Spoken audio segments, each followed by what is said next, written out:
అయితే మైలేజ్ చూసుకోవచ్చు. మనకి ఇప్పుడు బండి 50 ఇస్తుంది అనమాట. 50 ఇస్తుంది. సేమ్ ఇంతే 50-40 వచ్చింది మన బండి. ఇది తీసుకుంటే ఇది ఒకటే అడ్వాంటేజ్, మంచి మైలేజ్ ఇస్తుంది ఇది. ఇప్పటికైతే 37.9 కిలోమీటర్స్ వచ్చినాం అనమాట. మనకి ఇంకా కూడా 50 వస్తుంది యావరేజ్. సిఎన్జి కూడా మనకి ఇంత మైలేజ్ రాదు. కంటిన్యూస్ గా 50-40 వస్తుంది. చాలా మంది బంక్లకు పోయినప్పుడు డీజిల్ ఒక్కటే పోపించుకుంటారు కానీ ఎయిర్ కూడా చెక్ చేయరు. మనకు బండ్ల డీజిల్ ఎంత అవసరమో ఎయిర్ కూడా అంతే అవసరము.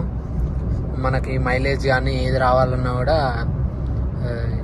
ఎయిర్ కరెక్ట్ ఉంటేనే బండి కూడా మూమెంట్ కరెక్ట్ ఉంటుంది అండ్ మనకు మైలేజ్ కూడా కరెక్ట్ వస్తుంది అనమాట.